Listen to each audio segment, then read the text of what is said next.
اب میں آپ کو ذرا اس جو انسانوں میں سے انسان دشمنی کا جن کا سب سے بڑا رول ہے، میں ان کی 2000 سالہ تاریخ کا آپ کے سامنے نقشہ رکھنا چاہتا ہوں۔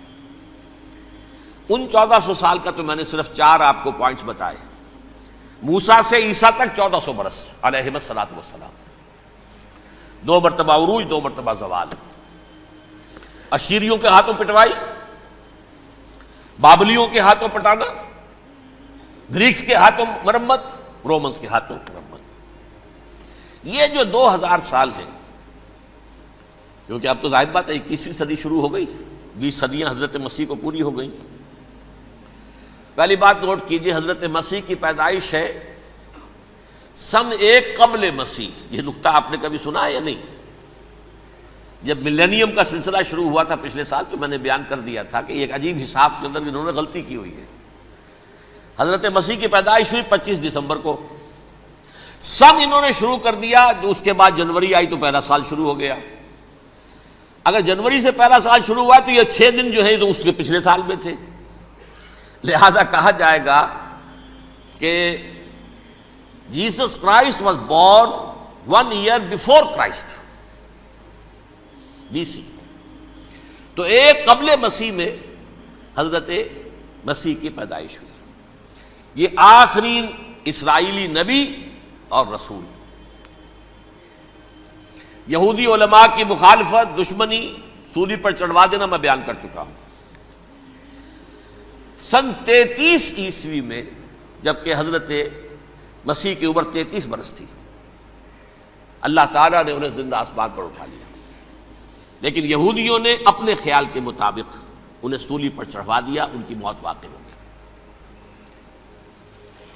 اگرچہ اس کے بعد یہ اختلاف ہے ان میں، یہودی کہتے ہیں وہ سولی پر چڑھ گیا، ختم ہوا، مر گیا۔ عیسائی کہتے ہیں نہیں، انتقال ہوا ہے مسیح کا صلیب پر، لیکن پھر وہ دوبارہ زندہ ہو گئے ہیں۔ ان کی لاش ایک غار میں رکھ دی گئی تھی، وہاں ریزریکشن ہو گیا، ان کا باعث بعد الموت وہیں ہو گیا، اور پھر انہیں اللہ نے زندہ آسمان پر اٹھا لیا۔ تو ہمارے اور عیسائیوں کے درمیان نوٹ کر لیجئے، یہ چیز مشترک ہے کہ حضرت مسیح آسمان پر زندہ اٹھائے گئے۔ فرق کیا ہے؟ وہ سمجھتے ہیں کہ سولی دیے گئے، سولی پر مرے، پھر زندہ ہوئے، پھر گئے۔ ہم سمجھتے ہیں کہ نہیں، وما صلبوہ وما قتلوہ، انہوں نے نہ صلیب دے سکے انہیں اور نہ انہیں قتل کر سکے، بل رفع اللہ الیہ، اللہ نے اٹھا لیا۔ پھر ہمارا اور یہ اس کا عیسائیوں کا ایک اور اتفاق ہے، سیکنڈ کمنگ آف جیسس، حضرت مسیح دوبارہ آئیں گے۔ یہ عیسائیوں کا بھی عقیدہ ہے اور ہمارا بھی۔ بہرحال تو جیسا کہ میں نے عرض کیا کہ اس وقت یہ عذاب استیصال، عذاب اکبر کے مستحق ہو چکے تھے، لیکن اللہ نے ان کی مدت دراز کی ہے، لیکن ان پر دنیاوی عذاب کا ایک کوڑا جو ہے اللہ تعالیٰ کی طرف سے اسی وقت برسا۔ دنیاوی عذاب دنیا میں رہتے ہوئے ختم نہیں کیا گیا۔ 37 برس بعد، حضرت مسیح کے رفع سماوی کے 37 برس بعد، سن 70 میں یہودیوں نے بغاوت کی رومیوں کے خلاف۔ رومی ٹائٹس جنرل تھا ایک، اس نے پھر جو حملہ کیا ہے، 1,33,000 یہودی ایک دن میں قتل کیا یروشلم میں، اور ہیکل سلیمانی گرا دیا۔ وہ ہیکل پہلے بھی گرا تھا، پہلے 1400 سال کے دوران میں بھی نبوکدنضر نے گرایا تھا، لیکن پھر اس کے 150 سال بعد انہوں نے دوبارہ بنا لیا تھا، اس لیے وہ اسے سیکنڈ ٹیمپل کہتے ہیں۔ پہلا ٹیمپل جو حضرت سلیمان نے بنایا تھا، نبوکدنضر نے گرا دیا 587 قبل مسیح میں، پھر دوبارہ انہوں نے 150 سال کے بعد بنا لیا۔ وہ اس تاریخ کا حصہ ہے، میں نے جس کے بارے میں آپ کو تفصیل نہیں بتائی۔ اس میں یہ ہوا سن 70 میں وہ گرا دیا گیا، وہ آج تک گرا پڑا ہوا ہے۔ نمبر 2، یہ کہہ دیا گیا کہ یہودیوں اس ارض فلسطین سے نکل جاؤ، تم یہاں نہیں رہ سکتے اب۔ لہذا جس کا جہاں سینگ سمایا چلا گیا، یورپ میں چلے گئے، ایشیا میں آ گئے، عرب میں آ گئے۔ یہ 3 قبیلے جو رات بھی میں نے عرض کیا تھا، بنو قینقاع، بنو نذیر اور بنو قریظہ، یہ وہاں سے آ کے مدینے میں آباد ہو گئے۔ جس کا جہاں سینگ سمایا، افریقہ میں، ہندوستان میں، جہاں چلے گئے۔ ڈایاسپورا اسے کہتے ہیں، وہ آپ نوٹ کر لیجیے اس لفظ کو، ڈایاسپورا، ہمارا دور انتشار، جبکہ ہمیں ہماری اصل سرزمین تو فلسطین ہے، حضرت ابراہیم کا مسکن، حضرت اسحاق حضرت یعقوب کا مسکن فلسطین، یہ ہے ہماری اصل جاگیر، یہ تو ہماری جدی پشتی جاگیر ہے، لیکن یہاں سے نکال دیے گئے سن 70 عیسوی میں، اور وہاں سے لے کے 1917 تک ان کا ڈایاسپورا جاری رہا۔ یہ دور انتشار ہے۔ اس دور انتشار کے اب چند حصے ہیں جس کو میں چاہتا ہوں کہ آپ علیحدہ علیحدہ سمجھ لیں۔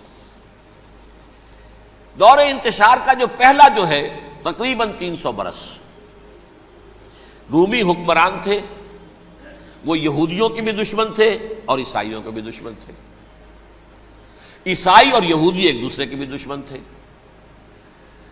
لیکن رومی سمجھتے تھے کہ یہ ایک ہی تھیلی کے چٹے بٹے ہیں۔ رومیوں کے نزدیک عیسائی بھی یہودیوں ہی کا ایک فرقہ تھے، کوئی علیحدہ مذہب تو تھا ہی نہیں، لہذا رومی جو ہیں رومنز وہ ان دونوں کو ستاتے تھے، مارتے تھے، اور یہ آپس میں لڑتے تھے، یہودی عیسائیوں کو مارتے تھے، عیسائی یہودیوں کو مارتے تھے۔ یہ ہے 300 برس تک کی تاریخ۔ سن 300 عیسوی میں کیا ہوا؟ ایک معجزہ ہو گیا۔ بہت عظیم ایمپرر کانسٹینٹائن، قسطنطین اعظم، رومن ایمپررز میں سے بہت بڑا ایمپرر، وہ عیسائی ہو گئے۔ اب تو معاملہ بالکل تلپٹ ہو گیا، پوری سلطنت عیسائی ہو گئی۔ اب عیسائیوں کے عیش ہو گئے اور یہودیوں پہ مار پڑنی شروع ہوئی۔ اب عیسائیوں کا آپ خود سوچئے کہ جنہیں وہ خدا بنا بیٹھے ہیں، خدا کا بیٹا قرار دے رہے ہیں، ان کے قاتل کون؟ یہودی بدماش۔ لہذا ان کی وہ پٹائی شروع ہوئی ہے یورپ میں، پوری رومن امپائر میں، انہیں ذلیل کیا گیا، شہروں میں آمد بند، علیحدہ رہو، گھیٹوز کے اندر رہو۔ یہودی کا نام جو ہے وہ گالی بن گیا، جیسے آج بھی یہودی گالی کہتے ہیں، جیسے خنزیر کا لفظ، آخر وہ بھی اللہ کی مخلوق ہے، لیکن آپ کو معلوم ہے کوئی شخص زبان پر نام نہیں لانا چاہتا خنزیر کا، سور کا، ہے تو مخلوق، وہ بھی ایک حیوان ہے۔ ایسے ہی یہ ہے یہودی گالی، جیوٹ گالی۔ لہذا ایک طرف تو ان دونوں کے درمیان دشمنی، جس کو قرآن کہتا ہے وَأَغْرَيْنَا بَيْنَهُمُ الْعَدَاوَةَ وَالْبَغْضَاءَ، ہم نے ان کے مابین دشمنی جو ہے پیدا کر دی ہے۔ اور جب یہ پوری سلطنت عیسائی ہو گئی تو قافیہ تنگ ہو گیا یہودیوں کا۔ اب آئیے 571 عیسوی، یعنی جب کہ ڈایاسپورا کو کتنا عرصہ ہو چکا تھا؟ 500 برس۔ سن 70 سے شروع ہوا نا ڈایاسپورا، جب ٹائٹس نے گرایا ہے ہیکل کو اور نکال باہر کیا انہیں فلسطین سے، بھاگ جاؤ یہاں ایک یہودی بھی نہیں رہے گا، فلسطین سے نکال دیے گئے۔ اس کے پورے 500 برس بعد سن 571 عیسوی میں حضور کی پیدائش ہوئی، ولادت باسعادت محمد الرسول اللہ صلی اللہ علیہ وسلم۔ 610 میں آپ پر وحی کا آغاز ہوا، لیکن حضور کے ساتھ ان کا معاملہ کیا رہا؟ اول تو جب کہ حضور ابھی مکے ہی میں تھے، یہودیوں نے ریشہ دوانیاں شروع کر دی حضور کے خلاف۔ قریش مکہ کو سکھاتے تھے، پڑھاتے تھے، ان سے یہ پوچھو، ان سے یہ پوچھو، انہیں اس طرح تنگ کرو، ان سے یہ امتحان لو، یہ آپ کے علم میں ہے۔ سورہ بنی اسرائیل میں، سورہ کہف میں وہ سوالات، جو امتحانی سوالات آئے تھے، ذوالقرنین کون تھا، اصحاب کہف کون تھے، تم رسول بنے پھرتے ہو تو بتاؤ، اور یہ روح کی حقیقت کیا بتاؤ، یہ ساری ریشہ دوانیاں کر رہے تھے بیٹھے ہوئے، ابھی وہیں پر حضور ابھی پہنچے بھی نہیں۔ ہجرت فرما کر حضور تشریف لے آئے تو حضور نے، جسے ماسٹر سٹروک کہا جائے گا، یعنی اسٹیٹس مین شپ کا ماسٹر سٹروک، آپ نے مدینے میں آتے یہودیوں کے ساتھ پیکٹ کر لیا، جوائنٹ ڈیفنس پیکٹ آف مدینہ، کہ اگر مکے والے ہم پر حملہ کریں گے تو ہم مل جل کر ایک قوم کی حیثیت سے مقابلہ کریں گے۔ یہ میثاق مدینہ کہلاتا ہے، جس کے بہت غلط معنی پہنائے جا رہے ہیں آج کل۔ بہرحال میں موضوع میرا چونکہ یہ نہیں، میں ادھر نہیں جاؤں گا۔ لیکن ہوا کیا؟ ہر مرتبہ یہ خیانت کے مرتکب ہوئے، ان نے جو عہد کیے تھے ان سے پھرے، اندر ہی اندر سازش، ریشہ دوانی، حضور کی بدترین دشمنی۔ سورہ نساء کی آیت نمبر 13 میں فرمایا ہے لا تزال تطلع علی خائنۃ منہم، اے نبی ہمیشہ آپ کے علم میں ان کی طرف سے خیانتیں، بددیانتیاں آتی رہیں گی. اور بار بار وہ مسلسل جنگ کی آگ بھڑکاتے تھے. قریش کو دعوت دیتے، آؤ آؤ آؤ ہم اندر سے بغاوت کر دیں گے، تم آؤ تو صحیح، ختم کریں محمد کو اور اہل ایمان کو صلی اللہ علیہ وسلم ورضی اللہ تعالی عنہم اجمعین. لیکن پھر جب وہ آتے تھے تو یہ دبک جاتے تھے، ان میں ہمت نہیں تھی، میدان کے مرد نہیں رہے تھے. یہ سورہ حشر میں ان کا نقشہ کھینچا گیا ہے. کھلے میدان میں مقابلے کی اس کے اندر صلاحیت ہی نہیں ہے. یہ تو فصیلوں کے پیچھے سے، جیسے عورتیں کہیں دیہات میں لڑائی ہوتی ہے تو مرد جو ہے گلیوں میں لڑتے ہیں، عورتیں اوپر سے پتھر پھینکتی ہیں، بس وہ کام یہ کر سکتے تھے. من ورائے جدر، فصیلوں کے پیچھے سے، جنگ میں میدان میں نہیں آ سکتے. بہرحال قرآن مجید میں ہے یہ سورہ مائدہ کی آیت نمبر 64، کلما اوقدوا نارا للحرب اطفاها اللہ. اکثر و بیشتر مواقع پر تو یہ جب آگ بھڑکاتے تھے جنگ کی، اللہ اسے بجھا دیتا تھا. لیکن بہرحال اس کے باوجود جنگیں ہوئی، غزوہ بدر، غزوہ احد ہوئی کہ نہیں؟ یہ ساری اصل شرارت ہوئی. اور اس کے نتیجے میں حضور نے پھر ایک ایک کر کے 3 قبیلوں کو سزا دی. غزوہ بدر کے فوراً بعد بنو قینقاع نکالے گئے مدینے سے، غزوہ احد کے فوراً بعد بنو نذیر نکالے گئے، اور غزوہ احزاب کے بعد بنو قریظہ نکال دیے گئے. یہ تو میں نے آپ کے سامنے رکھ دیا صرف حضور کے زمانے میں ان کا کیا رویہ رہا. دشمن، رات بھی ہم نے وہ آیت پڑھی تھی، لَتَجِدَنَّ أَشَدَّ النَّاسِ عَدَاوَةً لِلَّذِينَ آمَنُوا الْيَهُودُ وَالَّذِينَ أَشْرَكُوا. اہل ایمان کی دشمنی میں شدید ترین تم پاؤ گے یہودیوں کو اور مشرکین. مشرکین بھی بعد میں ہے، پہلے یہودی. حضور کے بعد کیا ہوا اب یہ نوٹ کیجئے، یہ ان کی تاریخ کا دوسرا دور. حضرت عمر رضی اللہ تعالیٰ عنہ کا عہد خلافت ہے. بیت المقدس کا محاصرہ کیا گیا، فصیل بڑی اونچی، شہر اندر سے سیلف سفیشینٹ، حملے کا راستہ کوئی نہیں. محاصرہ طول کھینچ رہا ہے لیکن ان کے پاس رسد بھی موجود ہے، پانی بھی موجود ہے، وہ دروازے بند کر کے بیٹھے ہوئے ہیں. بالآخر اللہ تعالیٰ کی مشیت کا ظہور کیسے ہوا؟ ان کے کچھ علماء آئے فصیل پر، کہا دیکھو مسلمانوں، تم قیامت تک بھی یہاں پڑے رہو گے محاصرہ کر کے ہمارا، یہ شہر فتح نہیں ہوگا. ہاں ایک درویش بادشاہ کے ہاتھوں یہ شہر فتح ہونا ہے، لیکن تمہارے اندر ہمیں وہ نظر نہیں آ رہا. ابو عبیدہ بن الجراح رضی اللہ تعالی عنہ، امین هذه الامہ، ان کا فوراً ذہن گیا وہ درویش بادشاہ مدینے میں بیٹھا ہوا ہے عمر رضی اللہ تعالی. اب ایک اور عمر بھی ہے جو قندھار میں بیٹھا ہے. نقشہ وہی ہے، سادگی کی حد تک نقشہ وہی، بالکل وہی، اپنی آنکھوں سے دیکھا ہے وہی سادگی. عمر اول، عمر ثانی تھے عمر بن عبد العزیز. اب ایک اللہ کے فضل سے اللہ تعالیٰ ایدہ اللہ بنصرتہ، اللہ تعالیٰ ان کی نصرت فرمائے، دشمنوں کو ان کے مقابلے میں نیست و نابود کرے. انہوں نے ریکویسٹ بھیج دی کہ حضور تشریف لائیے، یہ شہر فتح ہو جائے گا. وہ ہے سفر تاریخی، اتنا طویل سفر، تقریباً 700 میل، ایک اونٹ، ایک خادم، ایک منزل پہ امیر المومنین اوپر بیٹھے، خادم آگے چل رہا ہے، اگلی منزل پہ خادم اوپر بیٹھا ہے، امیر المومنین آگے جا رہے ہیں. اور جب پہنچے ہیں تو وہ باری تھی خادم کی. انہوں نے ہاتھ جوڑ دیا، حضور خدا کے لیے تم کیا کہیں گے لوگ، وہ میرا برا حال کر دیں گے، تمہیں شرم نہیں آئی؟ امیر المومنین پیدل آگے چل رہے ہیں نکیل پکڑ کر، اور تم بیٹھے ہو اوپر براجمان ہو. حضرت عمر فرمایا الدور دورک، نہیں باری تمہاری ہے، بیٹھ.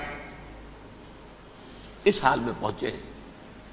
اور پھر یہ کہ ابو عبیدہ بن الجراح آئے ہیں، استقبال کیا ہے تو دیکھا ہے اس حال میں چلے آ رہے ہیں. عمر نکیل پکڑے ہوئے چلے آ رہے ہیں، اور کہتے ہیں کہ کہیں کیچڑ ویچڑ تھا، جوتے خراب ہو گئے تھے، وہ بھی اتار کے ہاتھ میں پکڑے ہوئے، کپڑے تو تھے ہی پھٹے ہوئے.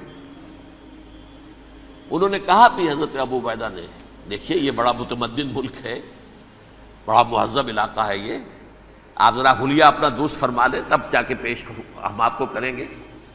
آپ نے فرمایا نحن قوم اعزنا اللہ بالاسلام، ہم وہ قوم ہیں جنہیں اللہ نے عزت دی ہے اسلام کے ذریعے سے. کپڑوں کے ذریعے سے نہیں، دولت کے ذریعے سے نہیں۔ اسی حال میں گئے ہیں، اوپر سے انہوں نے کھڑے ہو کر نشانیاں دیکھی ہیں، اپنی کتابیں کھولی، ہاں یہ وہی ہیں، اچھا لو جی سرنڈر، شہر تمہارے ہاتھ میں۔ خون کا ایک قطرہ نہیں بہا اور بیت المقدس فتح ہو گیا۔ لیکن اس وقت حضرت عمر نے ایک نرمی یہ کی کہ یہودیوں کے لیے بھی اسے اوپن سٹی قرار دے دیا۔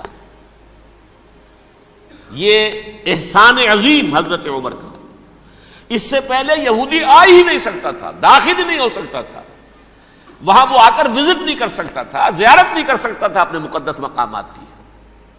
حضرت عمر نے یوں سمجھیے کہ تقریباً 550 برس کے بعد ان کے لیے راستہ کھولا ہے کہ ہاں تم آ سکتے ہو، زیارت کر سکتے ہو۔ لیکن یہ عیسائیوں نے لکھوایا معاہدے کے اندر، انہیں یہاں آپ آباد ہونے کی اجازت نہیں دیں گے، لیکن کم وزٹ دی پلیسز، دیکھیں زیارتیں کریں اور جائیں۔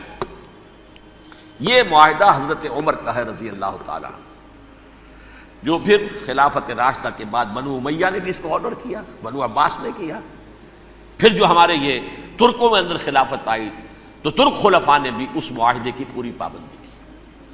فلسطین میں آ سکتے ہیں یہودی صرف زائرین کی حیثیت سے، وہاں آباد نہیں ہو سکتے۔ اب آئیے اگلا دور آیا حضرت عثمان کا دور خلافت۔ یہ ہے وہ وقت کہ اب یہود نے امت مسلمہ کی پیٹھ میں چھرا گھونپا۔ وہ کیسے؟ ایک یہودی عبداللہ ابن سبا اسلام کا لبادہ اوڑھ کر آ گیا، معاشرے کا جائزہ لے لیا، ان میں بنو ہاشم اور بنو امیہ میں جو پرانی کشاکش تھی اس کے کچھ نہ کچھ جراثیم باقی ہیں، اگر ان کو ذرا بھڑکا دے تو مسلمانوں میں انتشار پیدا ہو جائے۔ کہا یہ عثمان کون ہے؟ یہ تو بنو امیہ میں سے ہے، یہ حق تو بنو ہاشم کا ہے، خلافت ان کے پاس ہونی چاہیے، محمد کے تو رشتہ دار وہ ہے صلی اللہ علیہ وسلم۔ عوام الناس کے اندر بات پھیلنی شروع ہوئی، پھر ایک بڑی سازش کے انداز میں حضرت عثمان کے خلاف پروپیگنڈا، حضرت عثمان کے جو عاملین تھے، گورنر تھے، ان کے خلاف پروپیگنڈا، اور ایسی ہوشیاری کرتے تھے کہ کوفے میں کوفے کے حاکم کے خلاف کچھ نہیں کہنا، اجی مصر میں یہ ہو رہا ہے، اجی شام میں یہ ہو رہا ہے، اجی یہ جو عثمان ہے وہ یہ کر رہا ہے، یہ ظلم ہو رہا ہے، یہ لوٹ مار ہو رہی ہے، یہ خیانتیں ہو رہی ہیں۔ اب نہ تو اس زمانے میں مینز آف کمیونیکیشن، کیسے تصدیق کریں؟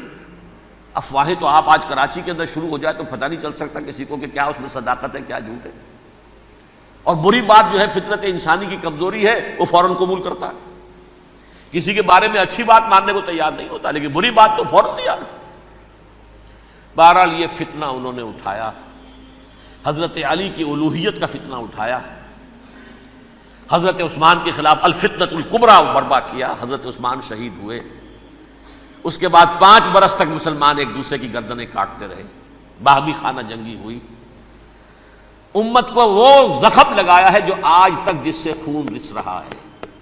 یہ شیعان عثمان اور شیعان علی تھے جو بعد میں پھر سنی اور شیعہ ہو اور آج تک ہے۔ فتنہ کس نے جگایا؟ ایک عبداللہ ابن سبا یہودی اور اس کے کارندے، شیطان کا ایجنٹ، اور انسانوں میں سے بھی اس کے جو بھی حواریین تھے اور شیطانوں کے اندر سے بھی تھے، انہوں نے بھی اس آگ کو بھڑکایا۔ یہ آپ سوچ لیجئے کہ یہ کس نے وہ زخم لگایا؟ یہودی۔ اگلا دور آیا، خلافت راشدہ ختم ہوئی، بنو امیہ کا بھی دور کافی گزر گیا۔ طارق ابن زیاد 712 عیسوی میں حملہ کرتے ہیں اسپین پر۔ اسپین اس وقت عیسائیت کا بہت بڑا گڑھ، بڑے کٹر ترین عیسائی جو ہے وہ اسپین میں تھے، لہذا یہودیوں کی وہاں بہت پٹائی ہوتی تھی، یہ میں بتا چکا ہوں، دشمنی تھی ان کی تو چلی آ رہی تھی عیسائیوں کے ہاتھوں یہودیوں کی، وہ تو سن 300 عیسوی سے ایمپرر کانسٹنٹائن کے بعد سے شروع ہو گئی تھی۔ اس حوالے سے یہودیوں نے اس وقت چالاکی یہ برتی، کچھ راستے واسطے بتائے، کچھ مدد کی طارق ابن زیاد کی۔ طارق ابن زیاد نے انہیں اپنا محسن سمجھا، ہسپانیہ فتح ہو گیا تو یہودی چونکہ محسنین کی فہرست میں آ چکے تھے، انہیں بہت اقتدار نصیب ہوا، بڑی سپورٹ مسلمانوں نے دی۔ ان کے بڑے بڑے علماء جو ہیں اسی دور کے اندر پیدا ہوئے، بڑے بڑے تھنکرز ان کے اسی دور میں پیدا ہوئے۔ بن گوریون جو کہ ایک وزیر اعظم تھا اسرائیل کا، اس نے یہ لکھا ہے اپنی کتاب میں، Muslim Spain was the golden era of our diaspora. وہ ڈائسپورا جو 70 عیسوی سے شروع ہوا تھا اور 1917 عیسوی تک جاری رہا ہے، اس میں سے گولڈن ایرا ہمارا جو تھا وہ مسلم اسپین تھا. ہسپانیہ میں بیٹھ کر ہم نے عیش کیے. لیکن وہاں سے انہوں نے اور جو کچھ کیا، یہ تو داستان کے تو بہت سے گوشے ہیں، لیکن میں جس اسٹریٹ لائن میں چل رہا ہوں اس کے اعتبار سے ایک بات سمجھ لیجیے. وہاں بیٹھ کر انہوں نے اب عیسائیت کی پیٹھ میں چھرا گھونپا، پروٹیسٹنٹ مذہب پیدا کیا، تقسیم کر دیا. جیسے شیعہ سنی کی تقسیم، عبداللہ ابن سبا، رومن کیتھولک اور پروٹیسٹنٹ کی تقسیم، یہودی علماء. ہوتا کیا تھا؟ ہسپانیہ کی یونیورسٹیاں ہیں، کارڈووا میں ہے، ٹولیڈو میں ہے، گریناڈا میں ہے، غرناطہ، قرطبہ، تولیتلا، اور وہاں آتے تھے لوگ. فرانس سے چلے آ رہے ہیں نوجوان پڑھنے کے لیے، جرمنی سے چلے آ رہے ہیں، اٹلی سے چلے آ رہے ہیں. 3 ہی ملک قریب ترین پڑھتے ہیں سینٹرل جو یورپ کے ہیں. یہاں پر جو ہے وہ اسلام جو نور پھیلا رہا تھا اس سے بھی مستفیض ہوئے. جہالت کے جو ہے پردے ان کے وہ چھٹے. اس کے ساتھ ہی وہ یہودی وہاں ان کے اندر جو جراثیم داخل کر رہے تھے، وہ اس عیسائیت کے خلاف بغاوت، جو اس وقت دنیا میں عیسائیت اس وقت تھی. پوپ کا راج تھا دنیا میں اس وقت. یورپ میں جو عیسائیت تھی اس میں ایک طرف بادشاہ تھے، لیکن بادشاہوں کی حیثیت وہاں پر یوں سمجھ لیجئے کٹ پتلیوں کی تھی. اصل قوت پوپ کے ہاتھ میں تھی. اور پوپ کو انہوں نے، جیسے قرآن نے کہا، اتخذوا احبارهم ورهبانهم اربابا من دون اللہ. چونکہ سینٹ پال نے شریعت موسوی ساقط کر دی تھی تو اب شریعت تھی ہی نہیں. پوپ کو اختیار تھا جس چیز کو چاہے حلال قرار دے دے، جس چیز کو چاہے حرام قرار دے دے. اتخذوا احبارهم ورهبانهم اربابا من دون اللہ. انہوں نے کہا صاحب یہ پوپ کس بلا کا نام ہے، یہ بھی انسان ہے. بات تو ٹھیک تھی نا. اصل حیثیت تو کتاب کی ہونی چاہیے نا، ڈیوائن بک، دی ریویلڈ اسکرپچر. لہذا اور یہ کتاب ہر شخص پڑھ سکتا ہے. کوئی پوپ کے باپ کو جو ہے کوئی اس کے لیے پروپرائٹری رائٹس تو نہیں ہے کہ صرف پوپ پڑھ سکتا ہے یا پادری پڑھ سکتے ہیں. ہم بھی پڑھ سکتے ہیں، ہم بھی سمجھ سکتے ہیں. یہ باتیں تھی کہ جن کو بڑھا چڑھا کر بیان کر کے اور پوپ کا اقتدار ختم کرا دیا اور توجہ مرکوز کر دی بائبل کی طرف. اب بائبل میں بڑا حصہ تو اولڈ ٹیسٹامنٹ کا ہے. نتیجہ کیا ہوا؟ یہود کی عظمت پروٹیسٹنٹس کے نزدیک مسلم ہو گئی. اصل قوم تو یہ ہے. وہ دشمنی بدلی کہ نہیں بدلی؟ موسیٰ کے امتی یہ ہے، تورات موسیٰ کو دی گئی، ابراہیم کی نسل یہ ہے. لہذا وہ جو دشمنی تھی، جو عداوت تھی کہ ہمارے خدا کو سولی چڑھانے والے ہیں یہ بدماش، اس کا ازالہ ہوا اس پروٹیسٹنٹ مذہب کے نتیجے میں. یہ میں اب آپ کو بتاتا ہوں کہ ایک نتیجہ وہ نکلا ہے جسے برٹرنڈ رسل نے بیان کیا ہے. اس کی کتاب ہے ان پریز آف آئیڈلنس، صفحہ 108. وہ لکھتا ہے the Christians retaining the Judaic belief in special revelation added to it the Roman desire for world wide domination and the Greek taste for metaphysical subtleties. The combination produce the most fiercely persecuting religion that the world has yet known. یہ 3 چیزیں آ کر عیسائیت میں مل گئی. ایک تو جب یہ اولڈ ٹیسٹامنٹ جو ہے وہ ان کے ہاتھ میں آ گئی، اور اس کے میں کچھ آپ کو بتا دیتا ہوں کہ اولڈ ٹیسٹامنٹ کی تعلیمات، کیونکہ یہ اولڈ ٹیسٹامنٹ جو ہے یہ محرف تھی. اصل تورات تو گم ہو گئی تھی 587 قبل مسیح میں، جب پہلی مرتبہ ہیکل جو ہے تباہ ہوا ہے، اس وقت ختم ہو گئی تھی. اس کے کوئی 150 سال کے بعد انہوں نے یادداشتوں سے مرتب کر کے لکھی ہے. اب اس میں ان کے اپنے خیالات، اپنے امانی، اپنی توجیحات وہ شامل ہو گئیں. لہذا میں آپ کو حوالے دیتا ہوں اس کتاب کے اندر مظالم کی جو تعلیم دی گئی ہے، اہل کتاب نے اپنے مظالم قتل عام کے جواز کے لیے تورات میں تبدیلیاں کی اور پیغمبروں پر دہشت ناکی اور بدترین حرام کاری کے الزامات لگائے. سنیے، پہلا حوالہ ہے یہ گنتی باب 31 آیات 17-18.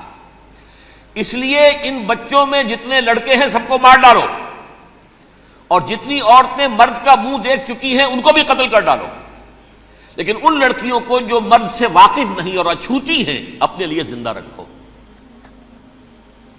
یہ کسی اللہ کی کتاب کا یہ جملہ ہو سکتا ہے؟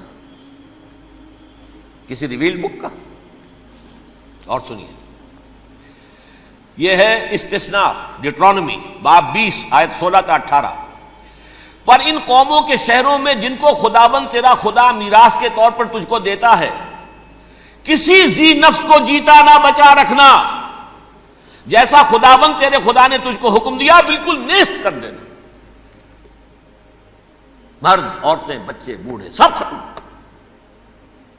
یہ کتاب مقدس ہے. اور سنیے، سیموئیل باب 27 آیت نمبر 9. اور داؤد نے اس سرزمین کو تباہ کر ڈالا اور عورت مرد کسی کو جیتا نہ چھوڑا.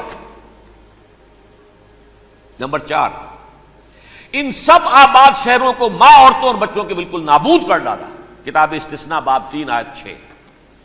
یہ ہے جو کہہ رہا ہے برٹرنڈ رسل، کرسچینٹی میں آ کر اب یہ 3 چیزیں شامل ہو گئی. ایک تو یہ باربیرین یہ تعلیم جو ہے، اور یہ مذہب کے نام پہ تعلیم، یہ کتاب مقدس کی تعلیم. نمبر 2، رومنز کے اندر جو ایک تمنا تھی ورلڈ ڈومینیشن کی، وہ عیسائیت کے اندر آ گئی. اس لیے کہ پوری رومن امپائر جو ہے عیسائی ہو گئی، تو اسے وراثت کے اندر ورلڈ ڈومینیشن کی جو ایک تمنا تھی وہ مل گئی. اور پھر یہ کہ انہوں نے جو توہمات تھے یونانیوں کے، ان کو بھی اپنے ہاں مختلف شکلوں کے اندر جمع کر لیا.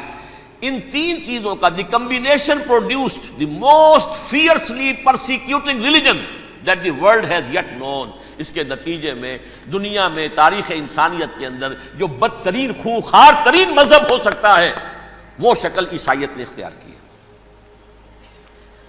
اور اس کا مظہر عتم کیا تھا؟ نوٹ کیجئے، صلیبی جنگیں. ایک بات ٹائم ٹیبل کے اعتبار سے نوٹ کر لیجئے گا. فرسٹ ملینیم ختم ہوا، سیکنڈ شروع ہوا. ان کے 1000 سال ختم ہوئے تو 11ویں صدی میں سیکنڈ ملینیم شروع ہوا، تو پہلی صلیبی جنگیں ہوئی. لاکھوں مسلمان قتل کیے گئے. صرف یروشلم کے اندر اتنا خون بہایا ہے کہ خود ان کے ہسٹورینز لکھتے ہیں کہ جب ان صلیبیوں نے جب گھوڑوں کے ساتھ وہ چل رہے تھے گلیوں میں، تو ان کے گھوڑوں کے گھٹنوں تک خون کی ندی بہہ رہی تھی. جہاں سے گزرے ختم کرتے چلے گئے، آبادیاں کی آبادیاں ختم کر دی. اگرچہ اس کروسیڈ میں گیہوں کے ساتھ گھن بھی پیسا، یہودی بھی بہت مارے گئے. یہ فرانس سے، جرمنی سے جب یہ کروسیڈرز آ رہے تھے، 3000 میل کا سفر طے کر کے آئے تھے. سوچئے تو صحیح. اربن ثانی پوپ جو تھا، آگ لگا دی تھی اس نے پورے یورپ کے اندر. شرم سے ڈوب مرو، تمہارے مقدس علاقے مسلمانوں کے ہاتھ میں. انفیڈلز، یہ کافر، یہ مرتد، یہ ملحد. مسیح جہاں پیدا ہوا، مسیح کو جہاں سولی دی گئی، وہ کہاں ہے؟ ان کے ہاتھ میں.